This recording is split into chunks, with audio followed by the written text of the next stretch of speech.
باللہ من الشیطان اللعین الرجیم بسم اللہ الرحمن الرحیم الحمد للہ الذی کان موجودا قبل حدوث الاشیاء ویبقى بعد فناء الاشیاء تفرد بالاولیۃ والقدم ووسم كل شیء ما داع بالفناء والعدم كما قال عز شان كل شیء هالک الا وجهه وكل نفس ذائقة الموت وقال كل من عليها فان ويبقى وجه ربك ذو الجلال والإكرام والصلاة والسلام على أشرف الأنبياء والمرسلين حبيب إله العالمين بالقاسم محمد اللهم صل على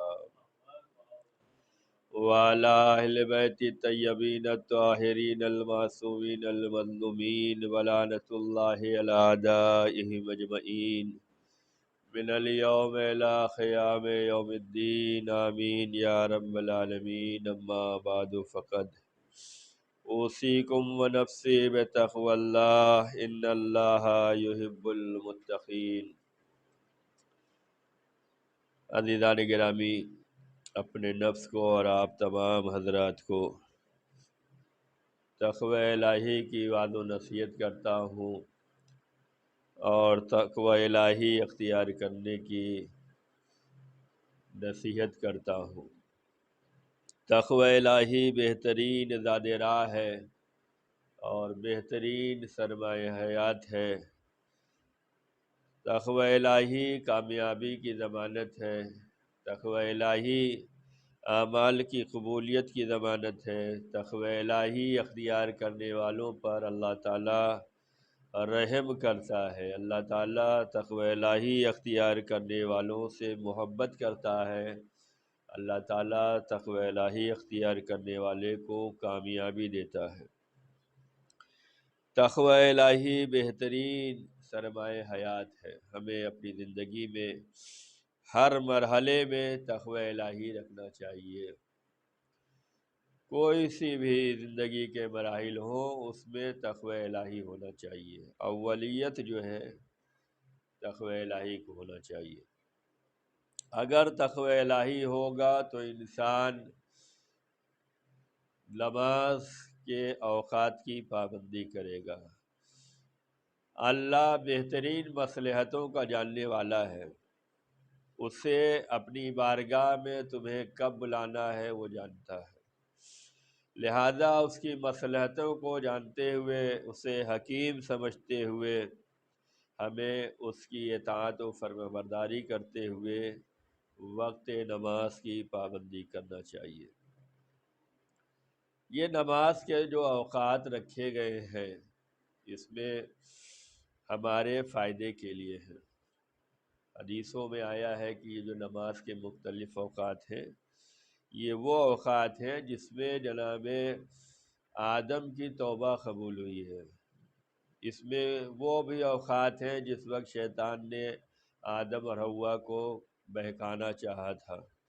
تو اللہ تعالی ہمیں ان اوقات میں اپنی یاد میں دیکھنا چاہتا ہے تاکہ ہم شیطان کے بہکائے میں نہ آ سکیں۔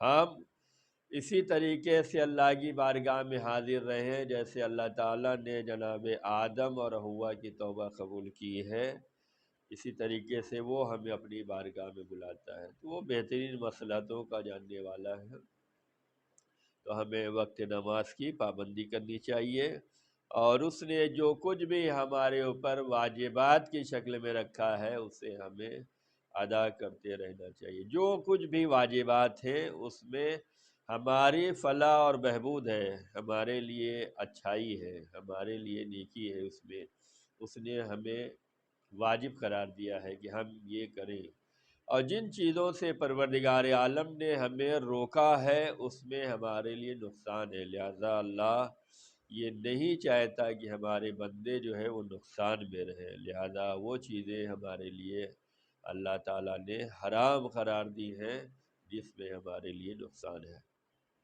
یہ وعظ و نصیحت تھی، یہ تقوی الہی کی دعوت تھی، جس پر ہم سب کو کوشش کرنا چاہیے کہ تقوی الہی پر عمل کریں اور اپنی زندگی کو بہترین سے بہترین زندگی بنائیں، خوشحال زندگی بنائیں، کامیاب زندگی بنائیں۔ آج جو ہے وہ 18 رجب ہے، اور اس ہفتے کی جو مناسبت ہے وہ آپ حضرات کی خدمت میں پیش کرنا چاہتا ہوں کہ 18 رجب جو ہے وفات جناب ابراہیم ابن محمد مصطفیٰ صلی اللہ علیہ وآلہ وسلم ہے، اور 18 رجب کو جو ہے مرگ معتمد عباسی ہے۔ یہ دشمنی اہل بیت تھا، اس کے واصل جہنم ہونے کی بھی تاریخ 18 ہے۔ 19 رجب جو ہے غزوہ تبوک 9 ہجری میں پیش آئی ہے، اسے بھی جاننا ضروری ہے۔ اور 22 رجب جو ہے یہ جو ہے جنگ خیبر رجب میں ہوئی ہے۔ 22 رجب کو خلیفہ اول جو ہے اپنے لشکر کو لے کر جو ہے خیبر کے میدان سے بھاگ کر واپس آ گئے تھے۔ آپ نے سنا ہوگا کہ 39 دن تک لشکر جاتا رہا، وہ سردار کی شکایت کرتے رہے، سردار لشکر کی شکایت کرتے رہے، اور 40ویں دن رسول اللہ نے جو ہے مولا علی کو دیا۔ تو 22 رجب کو جو ہے خلیفہ اول جو ہے اپنے لشکر سمیت جنگ خیبر سے فرار اختیار کر گئے۔ 23 رجب کو خلیفہ دوم جو ہے اپنے لشکر سمیت جنگ سے بھاگے اور جنگ کامیاب نہیں ہو سکی۔ 23 ہی رجب کو جو ہے 41 ہجری میں مدائن میں امام حسن مجتبیٰ علیہ السلام پر حملہ ہوا ہے، جسے آپ نے سیریل میں دیکھا ہوگا۔ اور 23 ہی رجب کو جو ہے امام موسیٰ کاظم علیہ السلام کو زہر دیا گیا ہے۔ 24 رجب جو ہے اس دن جعفر طیار حبشہ سے واپس پلٹے ہیں، اور 24 ہی رجب کو جو ہے فتح خیبر مولا علی علیہ السلام کے ہاتھوں پہ ہوئی ہے، جس کے بارے میں نبی اللہ نے فرمایا تھا کہ میں فتح خیبر کی خوشی مناؤں یا جعفر طیار کی حبشہ سے واپسی کی خوشی مناؤں، دونوں خوشی ہے۔ یہ 24 رجب کو ہوا ہے۔ 25 رجب کو جو ہے وہ شہادت امام موسیٰ کاظم علیہ السلام ہے، اور 26 رجب جو ہے وفات حضرت ابو طالب علیہ السلام ہے، اور 27 رجب جو ہے وہ بعثت پیغمبر ہے۔ اور اس میں جو ایک اہم مناسبت ہے 22 رجب کو، وہ نذر حضرت امام جعفر صادق علیہ السلام پیش کیا جاتا ہے، وہ 22 رجب کو ہے۔ تو یہ ہفتے کی مناسبت ہے 18 رجب سے جو ہے 27 رجب تک کی مناسبت آپ کی خدمت میں پیش کی ہے۔ تو اس میں جو ہے پہلی مناسبت جو آج کے دن کی ہے وہ وفات حضرت ابراہیم ہے، جو رسول اللہ کے بیٹے تھے۔ ماریہ قبطیہ سے ان کی ولادت ہوئی ہے، ان کی والدہ کا نام ماریہ قبطیہ ہے۔ رسول اللہ اپنے بیٹوں کو بہت چاہتے تھے، اور جب شاید 18 مہینے کے تھے، 2 سال کمپلیٹ نہیں ہوتا، 18 مہینے کچھ دن کے جناب ابراہیم تھے جب ان کی وفات واقع ہوئی، جب ان کا انتقال ہوا ہے، تو رسول اللہ جو ہے اس غم میں روئے ہیں۔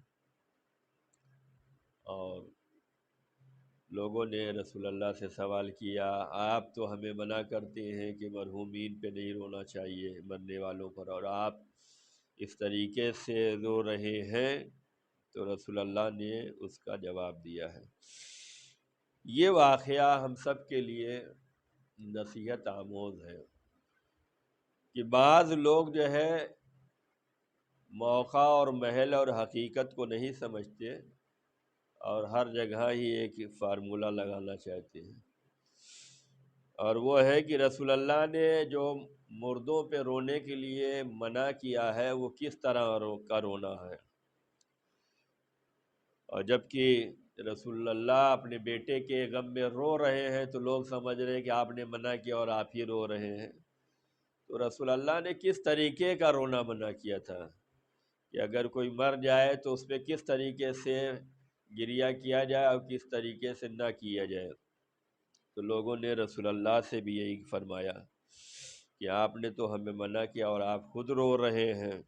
تو رسول اللہ نے فرمایا کہ میرا بیٹا مرا ہے، میں بھی دل لگتا ہوں، میں بھی محبت کا اظہار کرتا ہوں، میرے دل میں بھی محبت ہے، الفت ہے، اور رونا یہ محبت کی نشانی ہے۔ ہم نے اس طریقے سے منع کیا ہے کہ مردے کے غم میں بال کا نوچنا یا چہرے پہ ہاتھ مارنا یا اللہ کی بارگاہ میں شکوہ شکایت پیش کرنا، اس طرح کا رونا جو ہے وہ منع کیا ہے۔ نہ یہ کہ اپنے سگے کے مرنے پہ منع کیا گیا ہے۔ جو منع کیا گیا وہ یہ کہ کسی کے مرنے پہ آپ اس طریقے سے اپنے بال کو نہ نوچیں، اپنے رخسار کو زخمی نہ کریں، اللہ کی بارگاہ میں شکایت نہ کریں کہ ہمارا ہی بیٹا ملا تھا، ہمارا ہی خاندان ملا تھا، ہمارا ہی گھر ملا تھا، دوسرے لوگوں کا گھر نہیں۔ یہ شکوہ شکایت کر کے جو رونا ہے یہ منع کیا گیا ہے، نہ یہ کہ اپنے سے جدا ہونے والے، دور ہونے والے، انتقال ہونے والوں پر منع کیا گیا نہیں، بلکہ اس پر رسول اللہ خود روئے ہیں اور غم منایا ہے۔ اور تاریخوں میں ملتا ہے کہ مولا علی علیہ السلام نے جو ہے غسل دیا ہے جناب ابراہیم کا۔ ایک صلوات پڑھ دیں محمد علیہ۔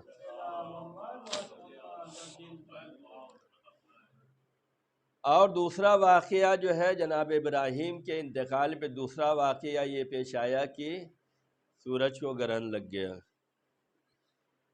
لوگوں میں یہ مشہور ہو گیا کہ یہ جو ہے جناب ابراہیم کے غم میں جو ہے پوری کائنات ڈوب گئی، سورج کو گرہن لگ گیا، یہ غم میں ہم اور آپ ہوتے تو موقع کا فائدہ اٹھا لیتے، ہاں غم اتنا بھاری ہے کہ سورج کو بھی گرہن لگ گیا، لیکن رسول اللہ نے فرمایا نہیں، یہ سورج کو جو گرہن لگا ہے یہ میرے بیٹے کے مرنے پہ نہیں لگا ہے، یہ الگ ہے، اس کا میرے بیٹے کے مرنے سے کوئی واسطہ نہیں ہے، کوئی غم نہیں ہے۔ اللہ والے نمائندے اور لوگوں کے بنائے ہوئے نمائندوں میں یہی فرق ہے، لوگوں کا بنایا ہوا نمائندہ ہر موقع پر لوگوں کو گمراہ کر کے فائدہ حاصل کرنا چاہتا ہے، اگر کوئی دوسرا نمائندہ ہوتا تو وہ فوراً خاموش رہتا اور اس کے فالور جو ہے یہ مشہور کر دیتے کہ دیکھو ان کے بیٹے کے غم میں جو ہے خدا بھی غمناک ہو گیا اور یہ سورج بھی غم میں آ گیا اور یہ سورج گرہن ہو گیا۔ لیکن جو الہی نمائندہ ہے وہ ہمیشہ حقیقتوں کو بیان کرتا ہے، وہ ہمیشہ سچ بات کرتا ہے، وہ ہمیشہ راہ ہدایت دکھلاتا ہے، گمراہیوں سے نکالنے والا جو ہے وہ الہی نمائندہ ہوتا ہے۔ رسول اللہ نے جب یہ سنا کہ سورج گرہن کے موقع پہ لوگ یہ کہنے لگے ہیں کہ جناب ابراہیم کے انتقال پہ یہ ہوا ہے، رسول اللہ نے فوراً بیان جاری کیا کہ نہیں ایسا نہیں ہوا ہے، میرے بیٹے کا غم الگ ہے، لیکن یہ جو ہے اس وجہ سے سورج کو گرہن نہیں لگا ہے۔ تو جناب ابراہیم نے رسول اللہ کی قبر جو ہے وہ جنت البقیع میں ہے۔ دوسری مناسبت جو ہے وہ معتمد عباسی، یہ جو ہے دشمنان اہل بیت میں سے تھا اور امام ہادی اور امام حسن عسکری علیہ السلام کو جو ہے اس نے زہر دلوایا ہے، اور سامرہ میں جو ہے ان لوگوں کی شہادت واقع ہوئی ہے، اور یہ جو ہے معتمد عباسی آج ہی کے دن واصل جہنم ہوا ہے۔ تو ہم جو ہے ہر دشمن اہل بیت جن لوگوں نے اہل بیت کو ستایا ہے، کسی بھی اعتبار سے اہل بیت کو ستایا ہے، ظلم کیا ہے، حق چھینا ہے، ان کی راہ میں رکاوٹیں پیدا کی ہیں، ان کے خلاف لوگوں کو آمادہ کیا ہے، ان کو قید خانے میں رکھا ہے، اذیتیں پہنچائی ہیں، ہر دشمن اہل بیت سے ہم اظہار بیزاری کرتے ہیں اور ہر دشمن اہل بیت کے واصل جہنم پر ہم خوشی مناتے ہیں، اس لیے کہ ہمیں رسول اور آل رسول سے محبت ہے۔ کیوں محبت ہے؟ رسول اور آل رسول نے ہی ہمیں دین سے شناسائی پیدا کرائی ہے، انہوں نے ہی ہم تک دین پہنچایا ہے، انہی کی قربانیوں سے یہ دین ہم تک پہنچا ہے۔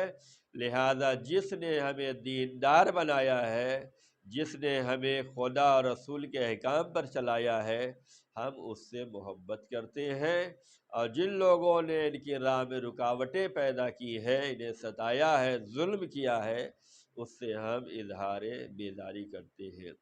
محبت کا تقاضا ہی یہ ہے کہ جس سے محبت کی جائے اس کے چاہنے والوں سے محبت کی جائے اور اس کے دشمنوں سے نفرت کی جائے۔ لہذا ہمارا یہ عقیدہ اور ہمارا یہ شعار اور طریقہ ہے کہ ہر محب اہل بیت کی خوشی میں ہم خوش ہوتے ہیں اور ہر محب اہل بیت کے غم میں غم مناتے ہیں، اور وہیں پر ہر دشمن اہل بیت کے واصل جہنم ہونے پہ خوشی کا اظہار کرتے ہیں، اس لیے کہ لوگوں نے ستایا ہے۔ جنگ تبوک جو واقع ہوئی ہے، اسے بھی ہمیں یاد رکھنے کی ضرورت ہے۔ 19 رجب کو جو ہے غزوہ تبوک ہوا ہے۔ یہ غزوہ تبوک اس لیے بھی ہم لوگوں کو یاد رکھنے کی ضرورت ہے کہ اس جنگ میں رسول اللہ مولا علی علیہ السلام کو نہیں لے گئے تھے، بلکہ مدینے میں اپنا جانشین بنا کر گئے، کہا کہ آپ ہماری نیابت میں مدینے میں رہیے، اور جنگ میں نہیں لے گئے۔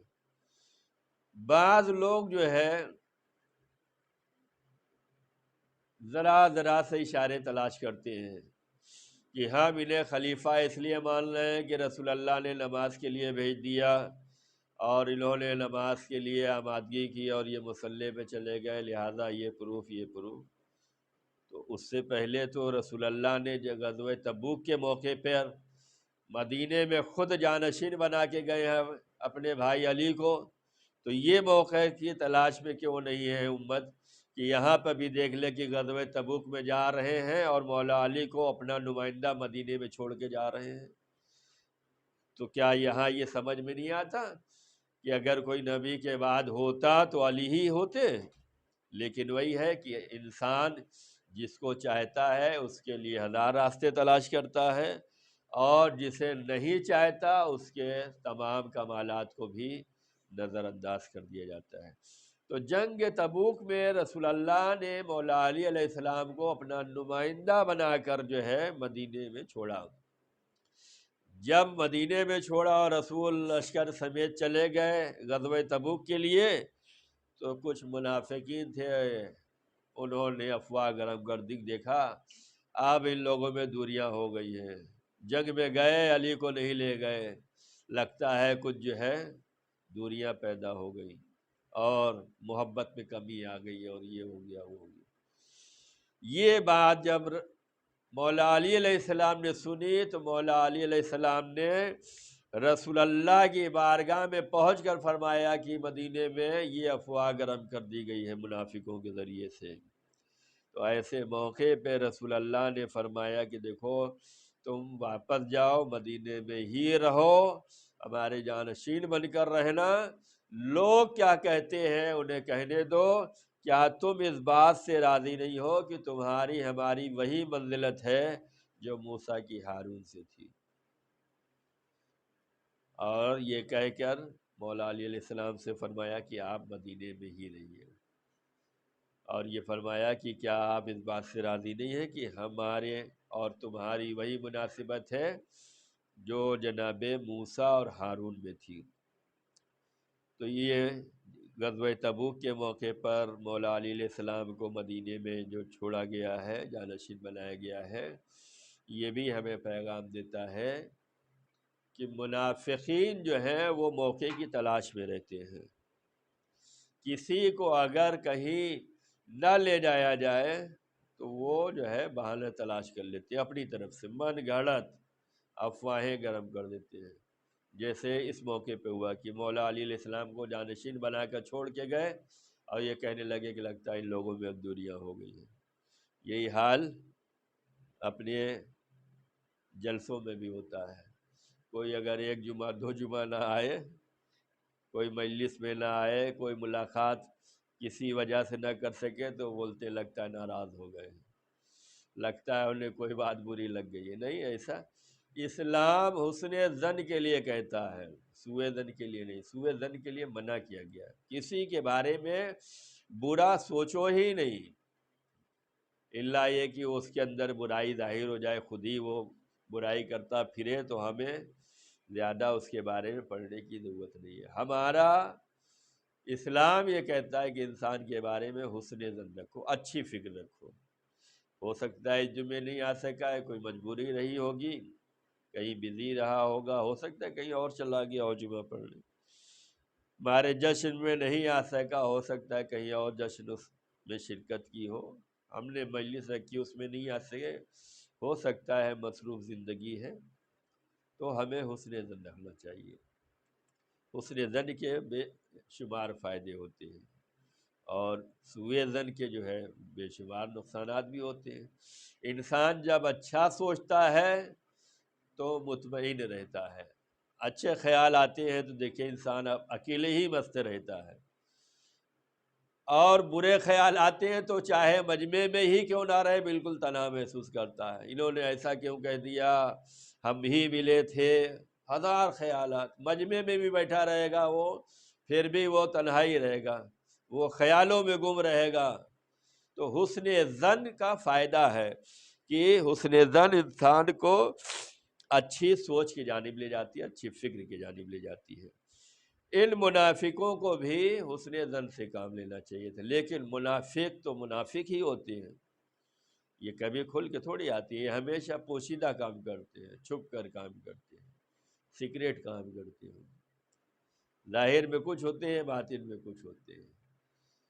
ورنہ ان لوگوں کو سوچنا چاہیے تھا کہ نبی اگر جنگ پہ بھی جا رہے ہیں تو ہم مدینے والوں کے لیے اپنا جانشین بنا کے جا رہے ہیں، خوش ہونا چاہیے تھا۔ حسن ظن اگر ہوتا تو وہ خوش ہوتے کہ ہمیں بغیر نمائندے کے نہیں چھوڑا ہے، اگر کوئی مسئلہ مسائل آ جائے تو مدینے میں رسول اپنا جانشین چھوڑ کے گئے ہیں، ہم مسئلے کا حل معلوم کر سکتے ہیں۔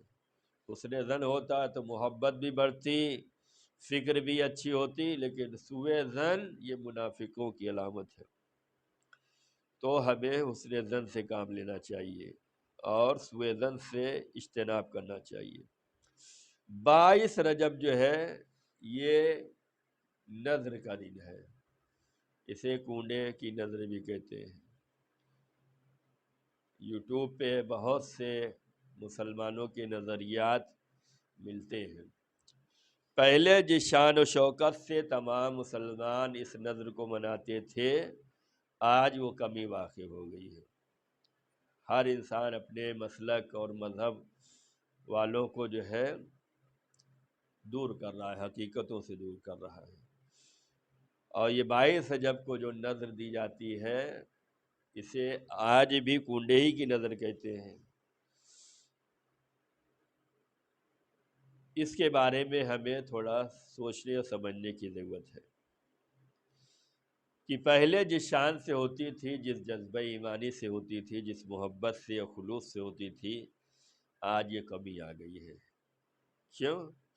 پہلے جب ہوتی تھی تو پورا کچن صاف کیا جاتا تھا، برتن پاک و صاف کیے جاتے تھے، پکانے والا غسل کرتا تھا، نہاتا تھا، پاکیزگی ہوتی تھی، رات بھر محنت و مشقتوں سے پکایا جاتا تھا، اس کے بعد صبح کو مومنین کو بلایا جاتا تھا، انتظار کیا جاتا تھا عزت و احترام کے ساتھ۔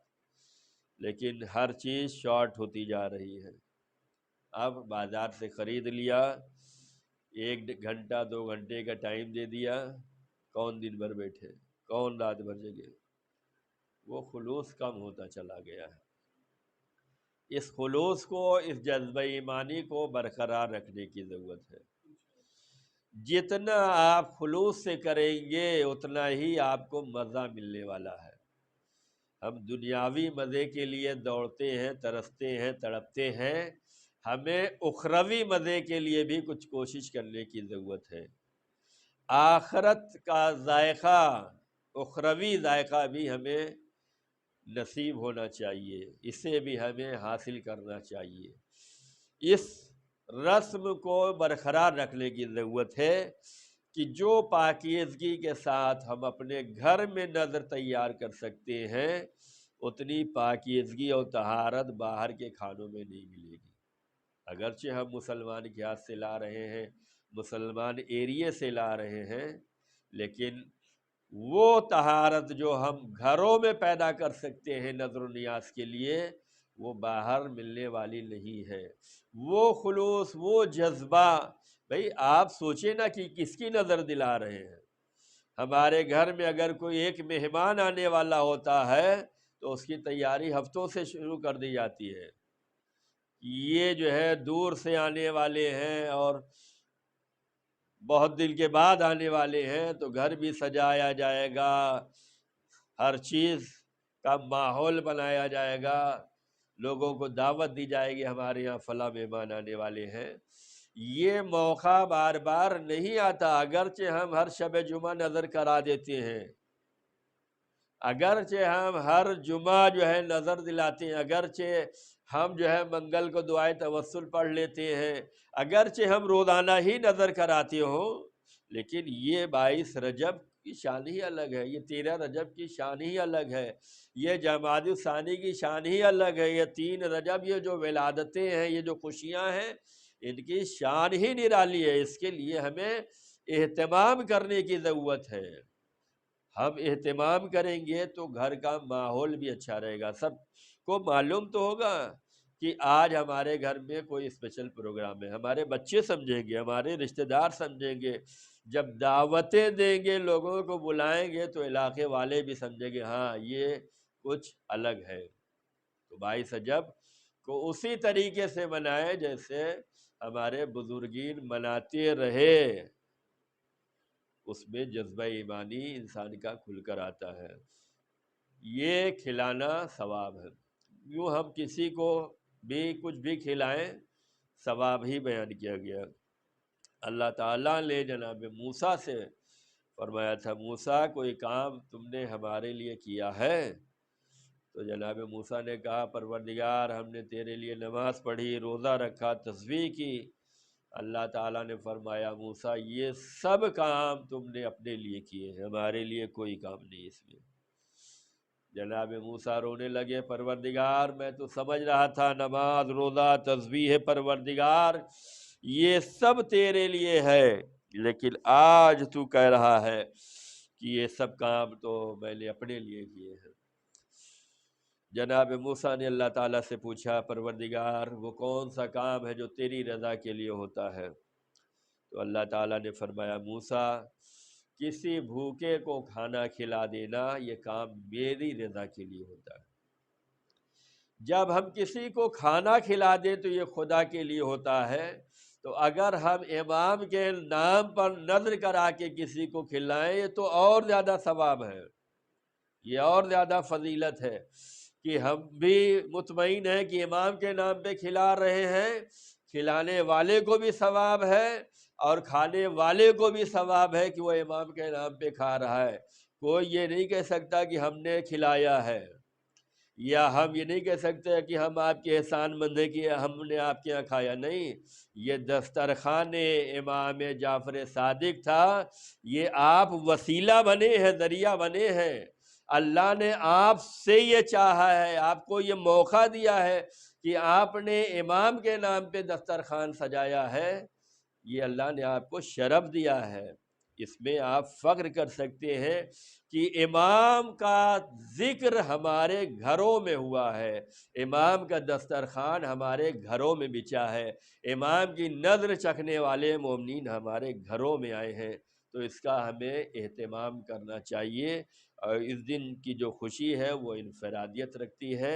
انشاءاللہ خدا کی بارگاہ میں دعا ہے کہ پروردگار ہم سب کو یہ توفیق دے کہ نذر امام جعفر صادق علیہ السلام کو بہترین انداز میں خلوص کے ساتھ جذبہ ایمانی کے ساتھ برپا کریں اور لوگوں کو دعوت دیں، اور خدا نظر کرنے والوں کو بھی کامیابی دے اور نظر رکھنے والوں کو بھی کامیابی دے۔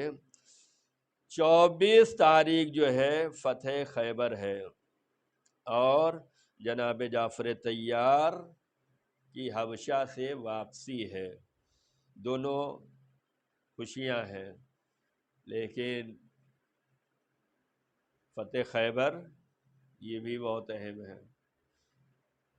40ویں دن خیبر فتح ہوا ہے۔ خیبر کا دروازہ جو اتنا وزنی تھا کہ 40 لوگ کھولتے تھے اور 40 لوگ بند کرتے تھے۔ یہ آج والے لوگ نہیں تھے، یہ پرانے لوگ تھے جو محنتی ہوتے تھے، جو طاقتور ہوتے تھے، وہ شجاع بہادر ہوتے تھے۔ اس دور کے 40 لوگ اس دروازے کو کھولتے تھے اور بند کرتے تھے۔ لیکن اسی جنگ میں جب مولا علی علیہ السلام کو رسول اللہ بھیج رہے تھے تو ایک دن پہلے ہی یہ اعلان کر دیا تھا کہ کل میں ایسے کو علم دوں گا جو مرد ہوگا، جو کرار ہوگا، غیر فرار ہوگا، خدا رسول سے محبت کرنے والا ہوگا، خدا رسول اس سے محبت کرنے والے ہوگا۔ اور اس کے بعد جو ہے مولا علی علیہ السلام کو یہ علم دیا۔ تو جب مولا علی علیہ السلام کے ہاتھوں میں علم دینا ہوا تو رسول اللہ نے فرمایا ایسے کو دوں گا جو مرد ہوگا۔ رسول اللہ کی نگاہ میں مرد کون ہے؟ رسول اللہ کی نگاہ میں مرد کون ہے؟ 40ویں دن جب علی میدان خیبر میں گئے تو ثابت قدمی دکھلائی۔ 39 دن تک جو لوگوں نے کیا وہ نہیں کیا۔ 39 دن تک یہ ہوتا رہا کہ یہ لشکر لے کے جاتے رہے اور مرہب وہیں سے جو اپنا سر دکھاتا تھا یہ سب بھاگ لیتے تھے۔ آج علی کے ہاتھوں میں علم تھا، علی نہیں بھاگی، آگے بڑھتے رہے اور اپنی شجاعت کا لوہا یوں منوایا کہ مولا علی علیہ السلام نے اپنا علم پتھر پر گاڑا ہے، پتھر پر علم گاڑا ہے۔ اور جب قدم پیچھے نہ ہٹا تو مرہب کو لامحالہ آج خیبر سے نکلنا پڑا۔ یعنی رسول اللہ نے بتلایا کہ رسول کی نگاہ میں مرد وہ ہے جو احکام خدا رسول کو بجا لانے میں قدم آگے بڑھائے، پیچھے نہ ہٹائے۔ مولا علی نے قدم آگے ہی بڑھایا ہے، اطاعت خدا رسول میں پیچھے نہیں ہٹایا ہے۔ جو خدا رسول کے احکام کو بجا لانے میں ثابت قدم رہے، دشمنان اسلام کے مقابل میں ڈٹا رہے، رسول اللہ نے اسے خیبر میں مرد کہا ہے۔ مردانگی کا ثبوت یہ ہے کہ انسان واجبات کو ادا کرے، خدا کی اور رسول کی راہ میں آگے بڑھتا رہے، اسلام کا دفاع کرتا رہے، اسلام کا پابند رہے، اسلام کی شان بڑھانے والا ہو، اسلام کو رسوا نہ کرنے والا ہو۔ علی سے اور اولاد علی سے ہمیشہ اسلام سر بلند ہوا ہے، سرخرو ہوا ہے، اور دشمنان اہل بیت سے ہمیشہ اسلام جو ہے بدنام ہوا ہے۔ جتنے بھی ہیں آپ دیکھ لیں، اہل بیت کے چاہنے والوں نے ہمیشہ اسلام کو سربلند کیا ہے، اور دشمنان اہل بیت جتنے ہیں انہوں نے ہمیشہ اسلام کا سر جو ہے جھکایا ہے۔ یہ محبت اہل بیت کے فائدے ہیں، یہ خدا رسول کے اطاعت کے فائدے ہیں کہ انسان دین کو پروان چڑھاتا ہے، دین کی سربلندی کے لیے کام کرتا ہے۔ پابندیاں چاہے جتنی ہو، سختیاں چاہے جتنی ہو، میدان میں جا کر جم جانا کوئی معمولی بات ہے؟ جہاں 39 دن تک لوگ بھاگتے رہے، ڈر کر بھاگتے رہے، بہانے بنا بنا کر بھاگتے رہے، ایک دوسرے پہ الزام لگاتے رہے، وہیں پہ مولا علی علیہ السلام کا ڈٹ جانا اور کوئی بہانہ نہیں بلکہ جو رسول اللہ نے کہا ہے اس کو عملی جامہ پہنانا ہے، یہ مردانگی نہیں تو اور کیا ہے؟ رسول اللہ نے اسی لیے تو فرمایا تھا کہ کل میں علم اس مرد کو دوں گا جو کرار ہوگا، غیر فرار ہوگا، خدا رسول سے محبت کرنے والا ہوگا، خدا رسول اس سے محبت کرنے والے ہوں گے۔ تو یہ جو ہے خوشی کی تاریخ ہے، اور 25 تاریخ جو ہے شہادت حضرت امام موسیٰ کاظم علیہ السلام ہے، اور 26 تاریخ جو ہے وفات حضرت ابو طالب علیہ السلام ہے۔ یہ وہ تمام مناسبتیں ہیں جس پر ہمیں یاد رکھنے کی ضرورت ہے، اور اس میں ہم اہل بیت سے قریب ہونے کی کوشش کریں ان تعلیمات کے ذریعے سے۔ خدا ہم سب کی حاضری کو قبول فرمائے، ہم سب کے گناہ صغیرہ و کبیرہ کو معاف فرمائے، نماز جمعہ میں حاضری کا بہترین سے بہترین صلہ میسر فرمائے، خدا ہمارے آنے کو بھی قبول فرمائے، ہماری روزی روزگار میں بھی برکت عطا فرمائے، دین کی راہ پہ ثابت قدمی عنایت فرمائے، دینی جذبے کو برقرار فرمائے، ہماری اس خدمتوں کو قبول فرمائے، ظہور امام میں تعلیل فرمائے۔ بسم اللہ الرحمن الرحیم، انا اعطیناک الکوثر فصل لربک وانحر ان شانئک هو الابتر۔ اللہم صلی اللہم صلی علی اللہم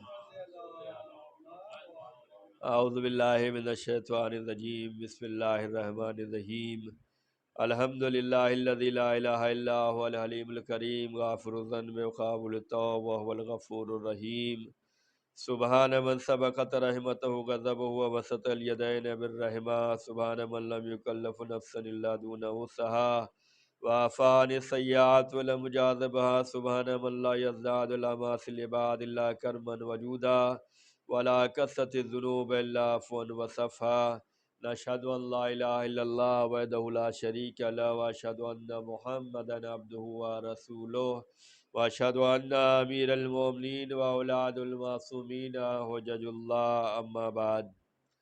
عزیزان گرامی، ہمیں ہر موقع پہ توبہ استغفار کا سہارا لینا چاہیے، اور نعمتیں جو پروردگار عالم نے ہمیں عطا کی ہے، ہر نعمتوں پہ شکر ادا کرنے کی ضرورت ہے۔ شکر کرنے سے نعمتوں میں اضافہ ہوتا ہے، اور استغفار کرنے سے گناہ مٹا دیے جاتے ہیں۔ دنیا بھر کے حالات آپ کی نظروں میں ہے، سیریا میں، ترکیہ میں جو زلزلے آئے ہیں، کتنوں کی جانیں چلی گئیں۔ یہ زلزلے ہمیں جو ہے بیدار کرنے کے لیے ہوتے ہیں، یہ آفات جو آتی ہیں یہ ہم سب کو بیدار کرنے کے لیے ہوتی ہے۔ کہ آپ دیکھیں کہ لمحوں میں انسان کا سب کچھ مٹ جاتا ہے، نام مٹ جاتا ہے، عہدہ مٹ جاتا ہے، گھر بار مٹ جاتا ہے، جائیداد مٹ جاتی ہے، تمام چیزیں لمحوں میں ختم ہو جاتی ہیں۔ جو چیز باقی رہنے والی ہے وہ اللہ کی ذات ہے۔ اللہ کی ذات کو ہمیشہ یاد رکھیں، اس کا شکر ادا کرتے رہیں۔ موت کب آ جائے نہیں معلوم ہے، اسی لیے ہر وقت جو ہے ہمیں یاد خدا میں رہنا چاہیے، ذکر خدا میں رہنا چاہیے، استغفار کرتے رہنا چاہیے کہ موت کب آئے، کس بہانے سے آئے، انسان آمادہ رہے۔ بندگان خدا وہی ہوتے ہیں جو ہر حال میں تیار ہوتے ہیں، ہر حال میں آمادہ رہتے ہیں۔ علی اور اولاد علی اور اصحاب علی اور شیعان علی کا کردار یہ ہے کہ وہ ہمیشہ موت کے لیے تیار رہتے ہیں، اس لیے کہ ان کا عمل، ان کی نیت، ان کا جذبہ، ان کا عقیدہ ہمیشہ پائے ثبات پہ رہتا ہے، ثابت قدمی پہ ہوتا ہے۔ ہر لمحہ وہ یاد خدا میں ہوتے ہیں، ذکر خدا میں ہوتے ہیں۔ جو یاد خدا میں ہوتے ہیں ان کے لیے موت چاہے جب آ جائے کوئی وہ معاملہ نہیں ہے، لیکن جو یاد خدا میں نہیں ہوتے، موت ایسے موقع پہ آ جائے تو یہ موت جو ہے انسان کو کہیں سے کہیں پہنچا دیتی ہے۔ اچھی موت ہونی چاہیے، اچھی موت کے لیے یاد خدا ضروری ہے۔ خدا ہم سب کو یاد خدا کرنے کی اور یاد خدا میں رہنے کی توفیق عنایت فرمائے۔ آج کی جو سب سے بہترین عبادت ہے، افضل ترین عبادت ہے، وہ محمد اور آل محمد علیہ السلام پر درود و سلام کا پڑھنا ہے۔ بسم اللہ الرحمن الرحیم، ان اللہ و ملائکتہ یصلون علی النبی یا ایھا الذین آمنوا صلوا علیہ وسلموا تسلیما۔ اللہم صلی علی سید المرسلین شفیع المذنبین نبینا محمد۔ اللہم صلی علی سید الوصین امیر المومنین علی ابن ابی طالب۔ اللہم صلی علی سید النساء العالمین فاطمہ بنت رسول اللہ۔ اللہم صلی علی الحسن بن علی مجتبی۔ اللہم صلی علی حسین بن علی شہید کربلا۔ اللہم صلی علی علی بن الحسین زین العابدین۔ اللہم صلی علی محمد بن علی باقر النبیین۔ اللہم صلی علی جعفر بن محمد الصادق۔ اللہم صلی علی موسیٰ بن جعفر الکاظم۔ اللہم صلی علی علی بن موسیٰ الرضا۔ اللہم صلی علی محمد بن علی تقی الجواد۔ اللہم صلی علی علی بن محمد ہاد النقی۔ اللہم صلی علی الحسن بن علی الزکی العسکری۔ اللہم صلی علی مولانا صاحب العصر والزمان الحجۃ ابن الحسن القائم المہدی۔ صلواتک علیہ وعلی آبائہ فی ہذہ الساعۃ وفی کل ساعۃ ولیا وحافظا وقائدا وناصرا ودلیلا وعینا حتی تسکنہ ارضک طوعا وتمتعہ فیہا طویلا۔ اللہم صلی علی محمد وآل محمد۔ خدایا ہم سب کی حاضری کو قبول فرما، ہم سب کی جان مال عزت آبرو کی حفاظت فرما، ہم سب کی روزی روزگار برکت عنایت فرما، ہم سب کو تمام آفات و بلیات اور سماوی روحی جسمانی سے محفوظ فرما، ظہور امام میں تعجیل فرما، ہم سب کو امام کے خادم و ناصروں میں شمار فرما۔ بسم اللہ الرحمن الرحیم، انا اعطیناک الکوثر فصل لربک وانحر ان شانئک هو الابتر۔ اللہ